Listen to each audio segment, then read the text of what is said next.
another episode that I'm super excited to share with you guys.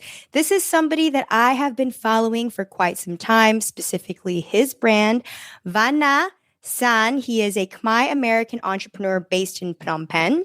He is a creative strategist and a managing director of Dorsu, which is one of Cambodia's few locally owned garment producers.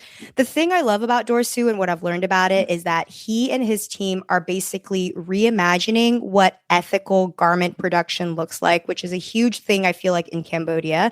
And they are tackling female entrepreneurship and leadership, making that kind of one of the core things that they do within their company. Dorsu is a clothing brand and a manufacturer that produces high quality, responsibly made apparel using dead stock fabric.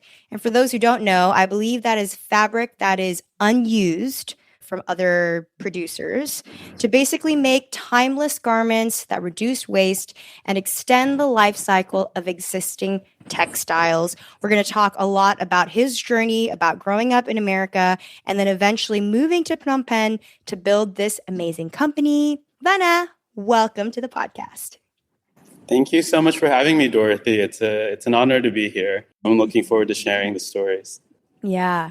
Well, I know so many people can just look at your journey and look at the company that you've built and really are probably super curious on how you've got there.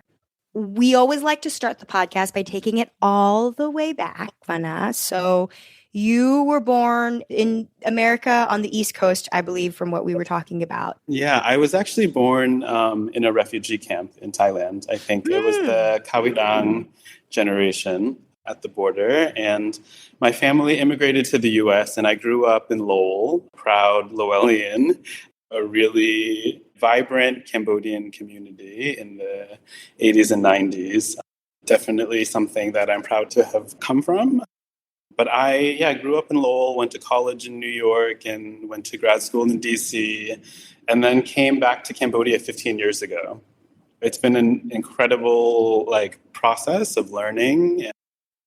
And obviously, business ownership in the developing world is its own beast of a challenge, but not without incredible value and meaning and things that are really hopeful to see in the world. So I'm happy if people encounter our company and our brand and see something that is interesting or exciting to them, because I think we're here to share something unique with our point of view, which, as a locally owned Cambodian-based brand is quite rare in the manufacturing space. 95% of the factories and the manufacturers here are foreign-owned, which there's many reasons for that, and I think we all understand kind of the historical complexity of how Cambodia developed its industries.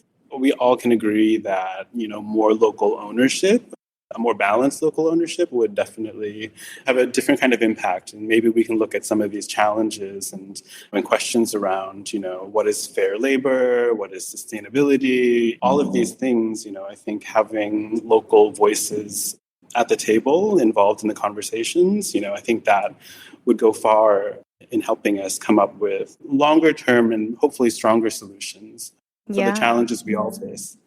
Yeah. It's wonderful that we're having people trying to tackle the issues at play and taking it back a little bit. You mentioned that you were born in Kawidang. How old were you when you guys got to America, when your parents got to America? And also, how much of the war and growing up and being born in Kawidang, how much of that storyline affects your personality or maybe parts of your identity and your relationship to being Cambodian? We all feel a sense of kind of, outsider within. I think within the Cambodian kind of identity, it's a question that I've kind of struggled with my whole life. Growing up in America and being Cambodian, and what is that split identity like? And then coming back to Cambodia and being seen as an American or a Westerner before being seen as Cambodian. Mm-hmm. Ultimately, at the end of the day, what other people think about you and your identity, is beyond your control.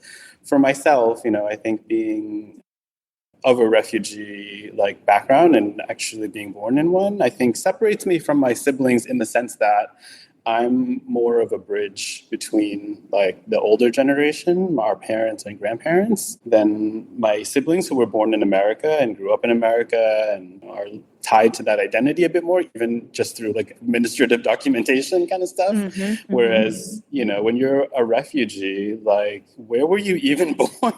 Like, you know, so that sense of identity and belonging becomes destabilized from, you know, a young age, I think. So I think in some ways, you know, it's pros and cons. Like, I appreciate feeling like I can cross different like borders and boundaries without really caring too much about what other people think or how it's going to be interpreted, and being driven by what makes sense to me and what feels right and what I know to be right based on my own experience.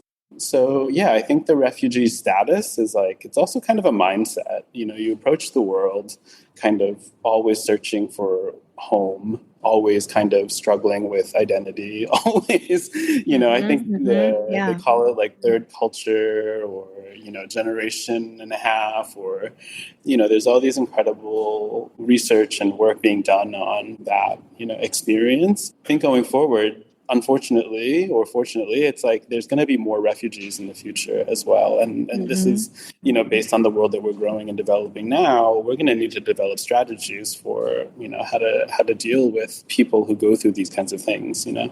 So I think in the States, being a refugee was, you know, because you were in that, like, is that period where people were being born in the States and there were people who were coming from overseas. So I think that was it wasn't probably as spoken about, but I think there was always a bit of that underneath.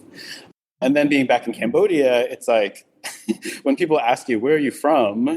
I'm like, I don't really know. I was born like right down there, but my mom and Mapi Liab, and Pa is from like Saang, and I'm like, I don't even know what that is. I appreciate having like those questions with me that helped me kind of make sense of my experience better.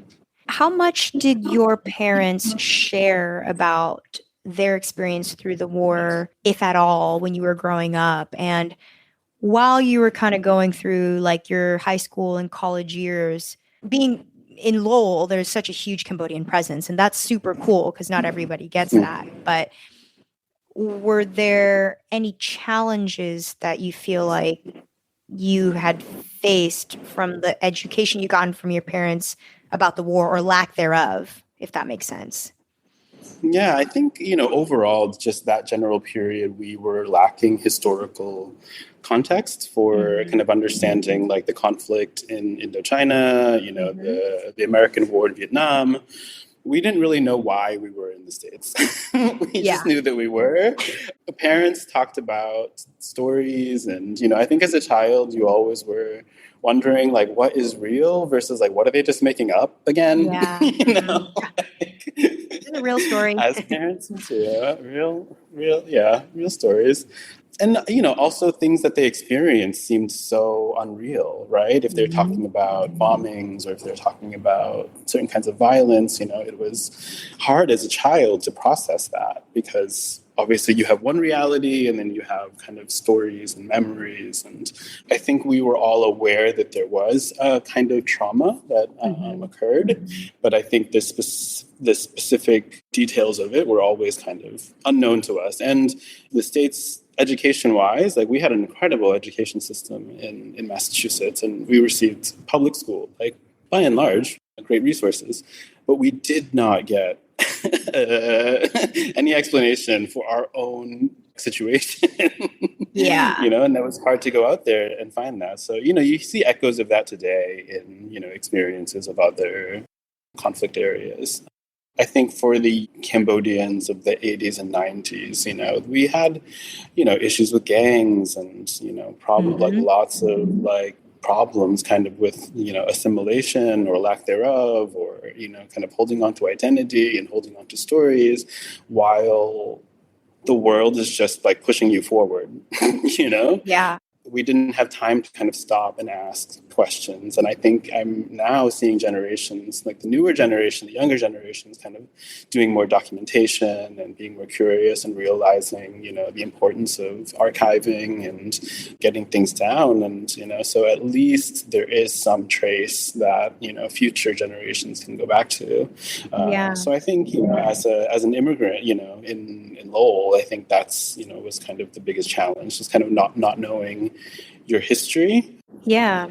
I think it's an interesting point that you brought up too, because a lot of what we call 1.5ers, or people who were born in the camps and then come to America, really did grow up right around that time where there was a lot of unfortunate stigma, I feel like, around being Cambodian, just in terms of the fact that we, at that time in the 90s and early 2000s, there were a lot of Cambodians were kind of synonymous with like gang violence and like all that was happening during that period.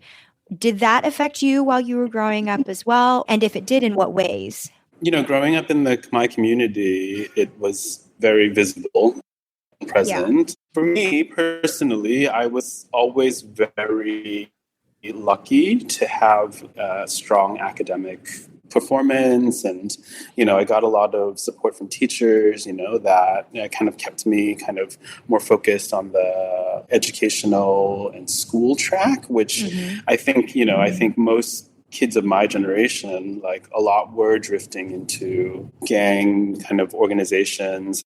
But for me personally, I grew up in my own little bubble, because I was doing like arts and theater and music and studying for spelling bees, and I was like excelling academically. Yeah, staying busy, doing some sports, like dancing. Like it was, I had the arts, and I had kind of library. Like I was my refuge, my friends and I, we were kind of the kids, like a little bit different from the other Cambodian kids, Yeah. But school was a great place. I think we grew up in a generation where like we kind of could explore outside a bit, even though outside was kind of a little bit dangerous and scary. But, in a way, it was us kind of like learning our environment and how we can exist within it, given everything that was kind of around us. I think, that was like the time that they were filming episodes of Cops in Lowell, like a police, wow. show that was like one of the first reality shows. So Lowell had like a particular image, but a very also like beautiful history. I mean, not beautiful, I mean, in the sense of like, really rich and like kind of the textile and manufacturing history too, and really rich in like immigrant history, Irish, Greek. We grew up Puerto Ricans, Dominican. It just felt like you were just like the latest wave of the crew, even though you weren't necessarily from Greece or Ireland or wherever.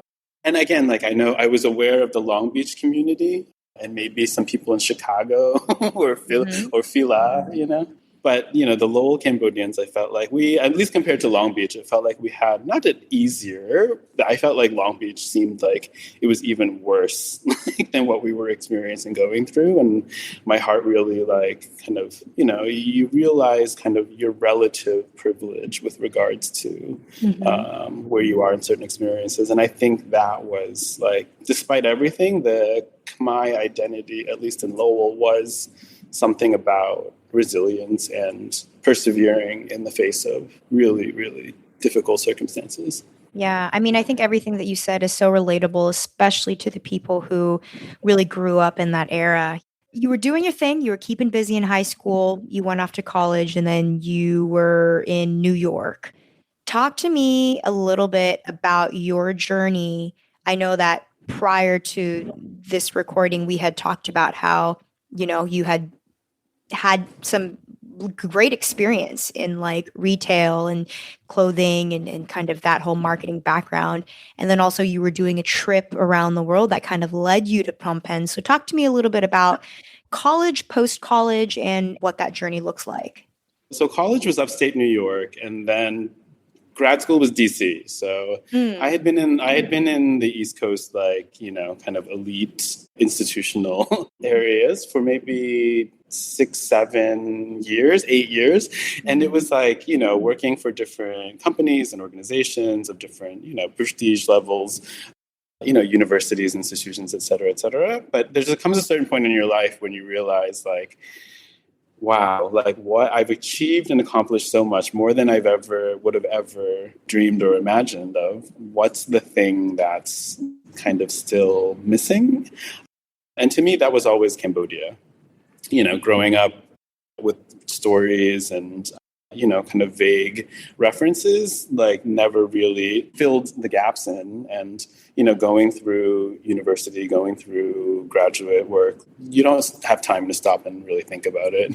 Even though in a way, in hindsight, it's like, wait, that was in the background of everything that you were doing in a way, studying international things, like getting into like Asian art. You're like, wait, can we get a little more specific? So I think I got the bug around 2008, during, it was like the financial crisis in New York at that time. I'd applied for a Fulbright to go do like an archival research study in Phnom Penh as I was finishing grad school, but I didn't get it.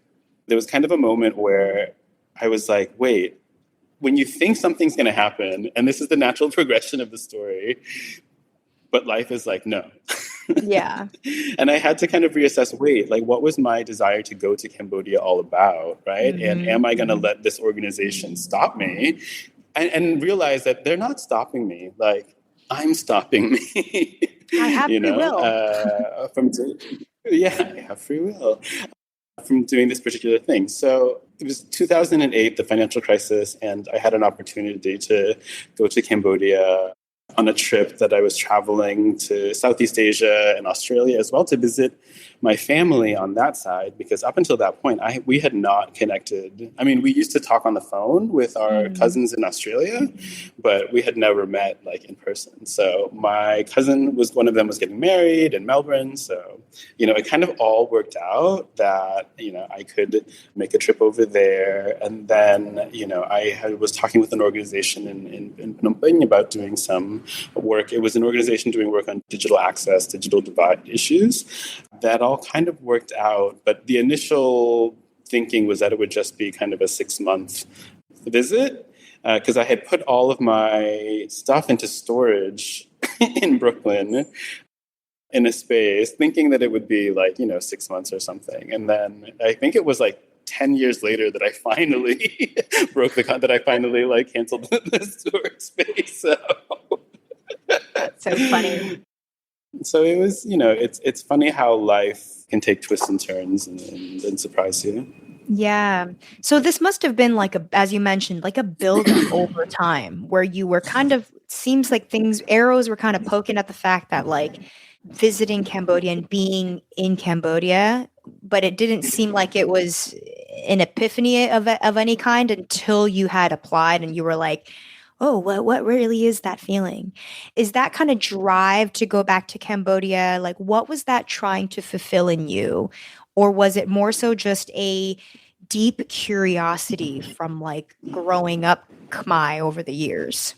I think it's like a desire to reconcile truth from stories that you've heard. I think it was a desire to understand for myself firsthand what these things were, because I think Cambodia has certain connotations and associations that can be quite scary for people. So, I didn't want to kind of go the rest of my life based on stories that I've heard or things that I hadn't confirmed for myself. I think the American education system, it's like you can get a master's degree in international studies and never have left the States. That's so true. How is that possible? It's you can learn things from books. I mean, and I had become very academically excelled, but I still didn't know a lot of the theoretical things, a lot of like the stories. So I think that's was kind of like my approach to Cambodia as well. And I think as somebody that had been working in different businesses and being more like entrepreneurial minded, it was like really trying to understand, there's a lot of talk about kind of new markets in Asia and, kind of growing consumerism and, where is growth going to come from regionally, globally. So for me, it was, kind of part and parcel of kind of like a larger, like wanting to understand Asia, because Right. obviously it was a continent that, we didn't get much light when it comes to what we were talking about at Georgetown.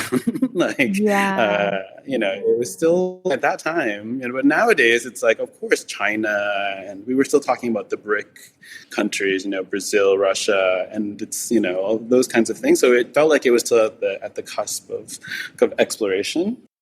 So, and, I've always felt like it's important for people of the place to be able to have bridges back the growth and development in the areas of the world. I think there is something about local leadership. I think there is something about, it's not always perfect, it's not the silver bullet, but I think, considering kind of more locally rooted, but even, kind of with international reflection and, perspective, I think can be a really powerful combination.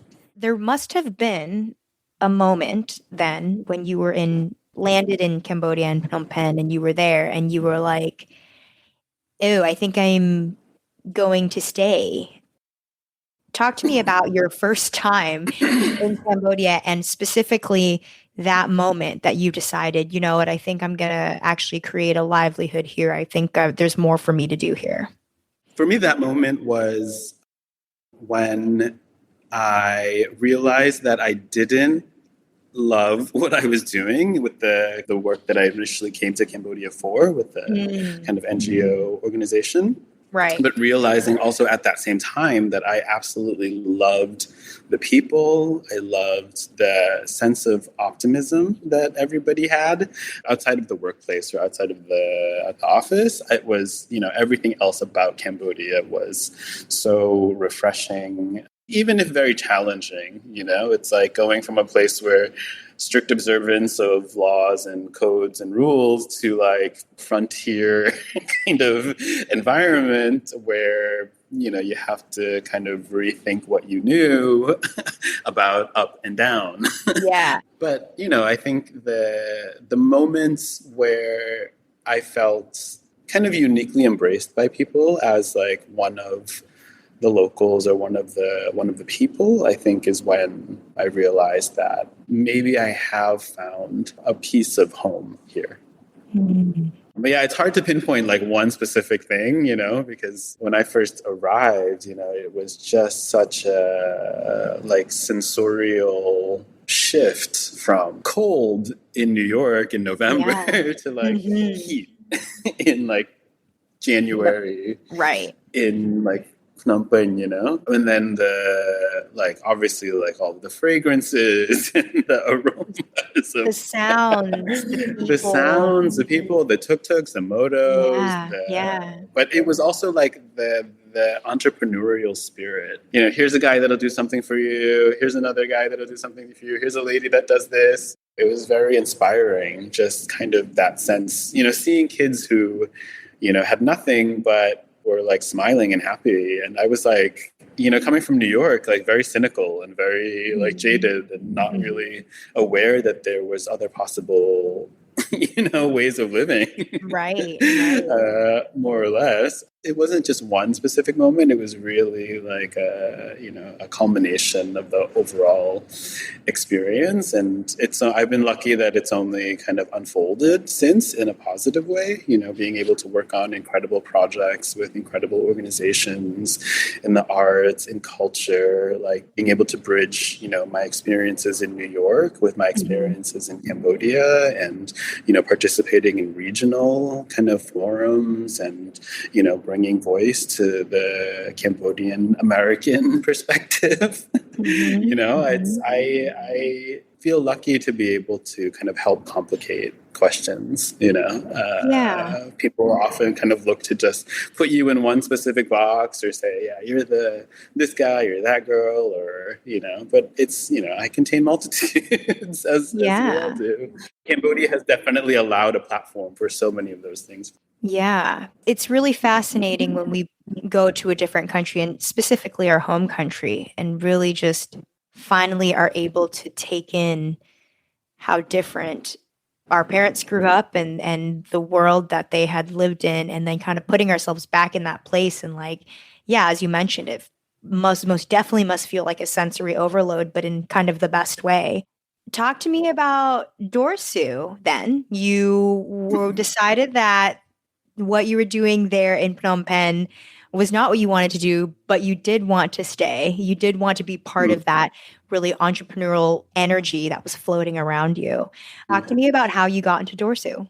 So yeah, from the initial like 15 years ago, I had maybe 10 years when I was working in retail, I was working in marketing, I was working in like international, working with international brands. And it was about 5 years ago now, because I bought over Dorsu from the original co-founders, who were a young Australian woman and a young Cambodian woman, and we started it kind of as a project to raise money for a local school in Cambodia. So the brand had existed for quite a while, and I was always a big fan. I had their T-shirts, always well known and well loved in the Cambodian community, amongst expats and some locals as well. But anyways, this is about 5 years ago, 6 years ago now, and the original thinking, I think at that time, in the midst of like COVID craziness, I think it was at that time when the pandemic was becoming a thing, and I was lucky to be, my partner and I were in Phnom Penh at that time. I had been in Siem Reap for several years, like working with a large luxury conglomerate. We opened a large duty-free emporium outside the gates of Angkor Wat. And so I had that experience, which made me see kind of consumerism in a different way, let's say. Pros and cons, like incredible brands, incredible companies, storied histories, but also, local jobs for hundreds of people, and, a community that was really so dependent upon it. So I saw the importance of business to the development of a place. But also thinking about, on the Cambodian side, as a country that's primarily focused on manufacturing, what is the connection between kind of the consumer and sales side and then the production and manufacturing side? What are the decisions that are being made, in the boardrooms or in the sales offices? How is that translating into impacts on the ground to the people actually delivering in the supply chain? So for me, it was like, okay, as you get older and you get more experience and lucky, the challenges and the questions become much more complex, right? So this brand, this company that, I had admired for a long time during COVID was kind of seeking new ownership and some direction. And, the team was about 20 people, a workshop in Cambodia. It was all, working with dead stock fabrics, which are leftovers from the larger industry, which there are hundreds of thousands of tons of it here in Cambodia alone. It's not perfect, obviously, nothing is. But I think in so many ways it represents what I wanted to kind of focus my energy on, going forward was, if we talk so much about kind of small businesses, SMEs operating in like frontier, like, oh, we need business, we need economics, like we need economic output, and it needs to be balanced with price and cost. It's like, okay, how do we do that in a way that's still responsible and honoring the people and honoring the planet? And, so to me, it's kind of like a case study in trying to apply theory to action. I would be the last person that I thought would be like a business owner. That wasn't my vibe growing up. I never wanted to go to business school, even though I eventually, ended up getting my executive MBA. In some ways, it's like I don't feel like I picked the position, it's just kind of what naturally made sense as the next step for myself and my partner. My life partner, who's based here in Cambodia as well. But, I think as business people, it's hard to separate, your own identity and your own life from it, because obviously it's a lot of blood, sweat, and tears. For me, it's being able to do that while also engaging in other entrepreneurial things or business things in Cambodia. Dorsu is our project that we're trying to grow and sustain, and doing incredible things and really impacting people in a profound, profound way. But obviously the world changes and evolves, and we need to change and evolve with it to a certain degree while also maintaining true to our values, So yeah. I think Dorsu globally has, we have customers in Germany, Australia, the US, like all over the world. We've worked with organizations and companies and schools, producing merch for them and getting their constituents, their students, their community to think more deeply about where our clothes come from, right? And, as a producer in Cambodia, we want to share a story about what's unique about where our clothes come from and who made our clothing. And maybe that will impact how you feel about your purchasing decisions and, where materials and products come from the earth,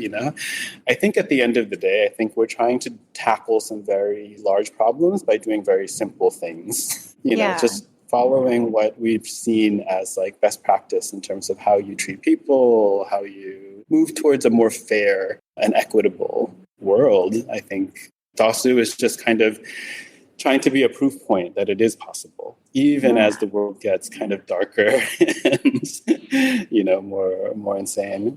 I mean, for somebody who didn't expect to be a business owner, you know exactly how you want this company to kind of feel and be positioned and its mission. Yeah.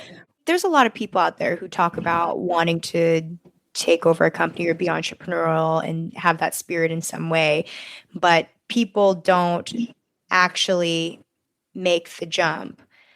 And it seems like when you were taking over Dorsu and had decided to go on that mission, what was it about the company? Was it that you liked that it was playing to the ethical practices that it was trying to do? Like, what was it about it that made you say, okay, yes, I want to take this over? We all know that running a business is super risky, and especially doing it in a different country. And especially, honestly, it seems like being your first time because you were in corporate and all these other things prior.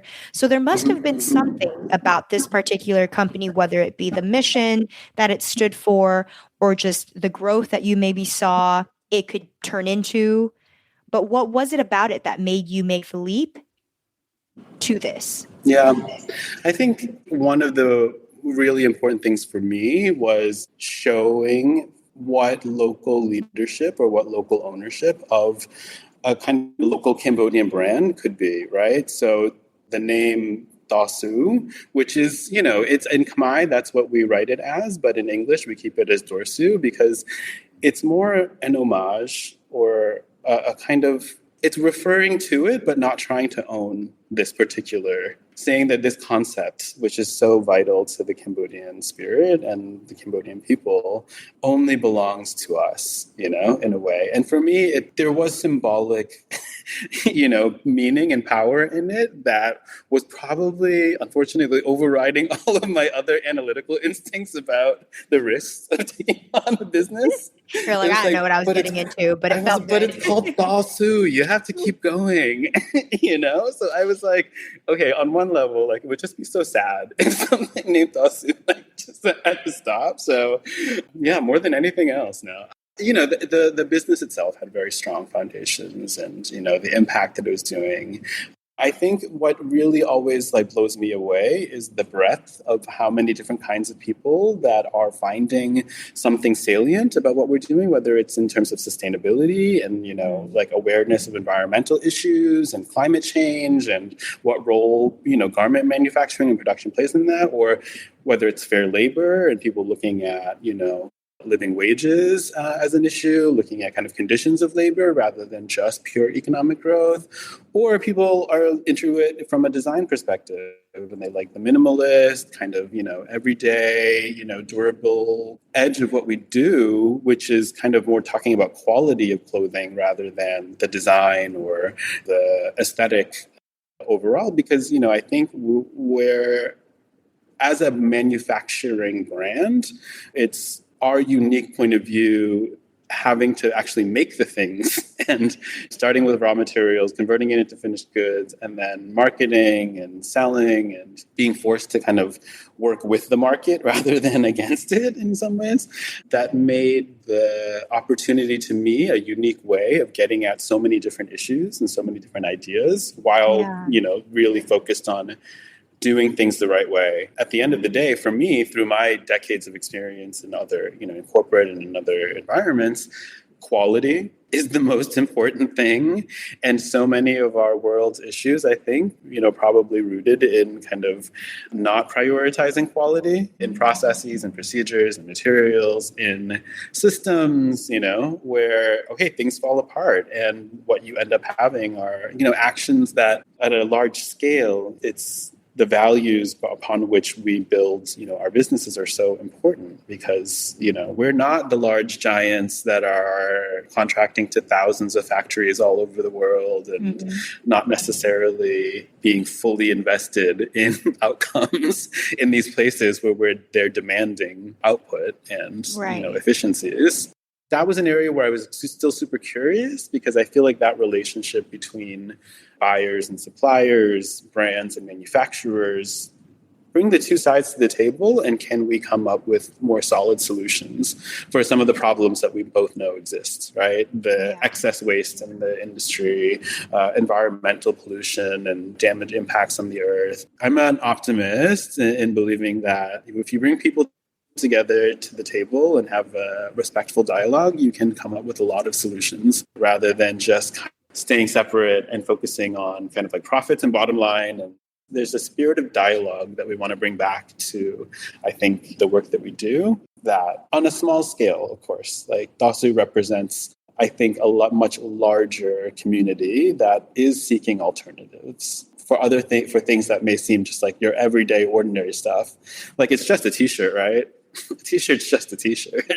Yeah. How does it feel to be a Cambodian American running a business in Cambodia? And specifically, what different perspective do you feel like you bring when you operate this business? And or maybe responsibility that you may feel, in a sense, being Cambodian American? Yeah. I think being Cambodian American, the impulse to be more compliant in order to minimize risk is something that I brought naturally from, my experience from the States over to Cambodia. And, the business environment here is still developing. It's still maturing. There's lots of different kind of administrative bodies and ministries that are involved in this, that, and the other thing. I think entrepreneurship in other contexts has different routes, that they can take up to a certain degree. But I think in Cambodia, this is a society that's very much dominated by small, micro entrepreneurs, like the guys with the push carts on the street, so it's a lot there, but I think it's still, in the developmental stages of improving and, developing systems and structures to support entrepreneurs, right? Compliance with governance policies or taxes or accounting.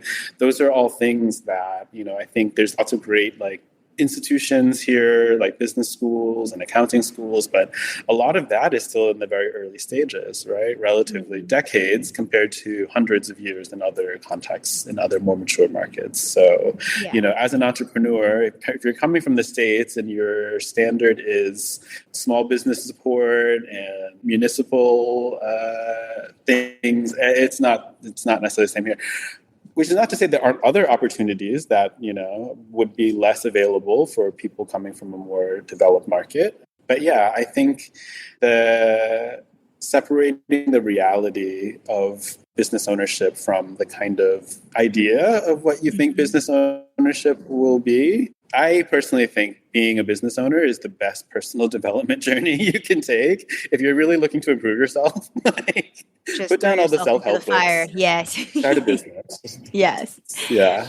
There's so many things that you learn in that whole process, and I'm constantly inspired by the entrepreneurs I meet here, the different levels of businesses from SMEs to large conglomerates. We all have such a huge responsibility on our shoulders, regardless, because we're all connected. We all play a role in developing and growing Cambodia. So, I wouldn't say that it's better or worse, because I think at the end of the day, there's a lot of, opportunities and things as well to kind of offset some of the other risks that you have. And then for me, I think also being Khmer, that's a level that you can't really value properly on the balance sheet or on Right. in the P&Ls, right? I think we create forms of value that are hard to quantify. So as an entrepreneur, you take the income statements and then you have your own personal kind of inventory of, Right. you have your own personal P&L. So I always encourage people to also look beyond the numbers. Business can be a very numbers focused thing, and they are super important. And I've been in enough boardrooms to understand clearly the importance of numbers. But, I think for your own individual entrepreneurial journey, yes, make sure the numbers make sense, but also what else is there that's motivating you, that's driving you. I think the coolest part of learning about this business is that you are still trying to find a way to keep the numbers, but also do it in an ethical way. And I want to give us a little moment to just talk a little bit about how you guys are approaching this. When we say the word ethical, I think people who are not in the industry probably kind of just throw this term around. But can you talk to us a little bit about how exactly you guys are targeting this issue of overuse and waste in Cambodia in terms of the manufacturing, and how are you guys specifically finding a solution for that in your own way? So I think, there's two kind of different pillars that we work on with regards to like ethical and sustainable. On the one side, it's the materials that we're using, starting with industrial waste from the larger manufacturing waste stream, has less of an impact on the earth rather than traditional methods where you're, kind of extracting additional resources in order to make threads, fibers, fabric, et cetera, et cetera. So our basic theory is that starting with what's already available is more sustainable than the other mode of production. And then on the other hand, on the more social side, I think, is kind of looking at what are the conditions under which we work and under which our team works, and is that sustainable and beneficial for their livelihoods? So, in Cambodia, often factory jobs start at minimum wage, and given the economic realities, what is the appropriate amount for people in the supply chain to be making? Because often business decisions at the top filter down to the lowest level, and it means people, the garment workers, are ultimately the most vulnerable in that particular situation. So what is our responsibility to the people that are actually creating and making, the products that we sell and derive a lot of profit from? So our theory there is that we try to aim for more than the minimum wage under conditions that for a life, working 5 days a week instead of 6 days a week, giving people an opportunity to develop other parts of their life, supporting learning and development, and approaching our team as humans rather than just as cogs in a machine that can be pressed to produce more and more and more, ultimately serves our purpose, which is to set an example for what ethical conditions can be. I mean, historically, ethical, the label or the name comes from fair trade, because fair trade was, it's an official certification, particular process. And then some organizations and brands were finding it difficult to go through that process. So there was there's a kind of historical background to how ethical became the word. Because to me personally, I'm not comfortable with saying it's ethical, right? For me, or sustainable, right? I'm not comfortable with these terms other than as like marketing categories, because that's how the rest of the world understands it, right? I don't believe that we can actually achieve sustainability or ethical without constantly like questioning and working on and improving these things. So if that's what it means, then yes, sign me up. But if it's something that we think is like, oh, check the box, I've made sure there's no locks on the doors so that the team can get out, I've made sure that it's a process, it's a journey, it's one that as we grow and evolve, that part of it will need to grow and evolve. So I think we are doing the best that we can by implementing, strategies on the ground that make sense for us, right? So in Cambodia, there's more pre-consumer waste than there is post-consumer waste, meaning there's more waste, textile waste and fabric waste coming from the manufacturing industry rather than from consumers, like when consumers throw away clothing, for example. Globally, that's reversed. The global problem is more people throwing away their clothing. At the end, rather than it is like how much. But in a manufacturing country, there's nuance to the situation. And at the end of the day, probably ask the local what their point of view, what their perspective is. How is it, and how is this being managed? And so I think there's lots of really great organizations, on the ground here doing work. There's lots of great brands, young, up and coming designers that I see that we work with, that we're in community with, development organizations. I think people are attuned to this, and I'm inspired by the global kind of sustainable fashion community and all of the great conversations and dialogues that are happening. I think as it seems to get more challenging and darker, I think we need to also take stock of all of the, advancements that have been made. People are aware of it. There are brands like ours and others across, other different parts of the world that are representing and standing for these same things in principles and values. And I think we're all part of the same struggle, to help create a better world. Yeah, I think in our own way, and I'm happy to carry that flag for the Cambodian brand for now. And I invite others to, also do the same, and not do the same, but do your own, bring your own point of view, your own perspective. That's why I'm so inspired by, all the young creatives, what they're creating. We're not going out there being like, oh, you need to stop, shopping here. It doesn't need to be a kind of shaming, everybody has particular constraints and challenges to what they do. I think all we can do is invite people in, offer an experience, judge for yourself if this is an organization or this is a company or this is a brand that reflects something that you like and is something that you potentially want to work with. For me, we're looking at expanding into the EU in the next couple of years. We're looking at opportunities in North America. Obviously, Australia is very important to us, regionally in Southeast Asia. So, for me, it's super important to stay close with Khmer communities in all of those places, because if we expect a Cambodian brand globally to succeed without the support of the local Khmer community that's there, then I think we're missing kind of an obvious opportunity to kind of engage and make the story even more rich and more beautiful. Yeah. I'm so excited to see where Dorsu goes and where you will take this company. I mean, as you said, you see the growth that is happening in Cambodia, and it seems like you were there right at the perfect time where not only did you feel super passionate about this company, but you had taken it on to new heights. And it seems like now you are trying to push it globally, which is, I think it's about time the world knows that Cambodian people can do global things, can do cool global things, And our models are mostly Khmer, 90%. Photographers are also Cambodian Americans. We work a lot with Cambodian hair and makeup stylists, not to say exclusively, because I don't think we should aim for perfection. What we're trying to showcase is Khmer beauty, Khmer excellence, something that I didn't have as a young Khmer person growing up. So, you're always trying to be that thing that like a younger version of you didn't have. So that was missing. I feel like in some ways that's what Dorsu is. It's kind of like my offering to the community and to the world.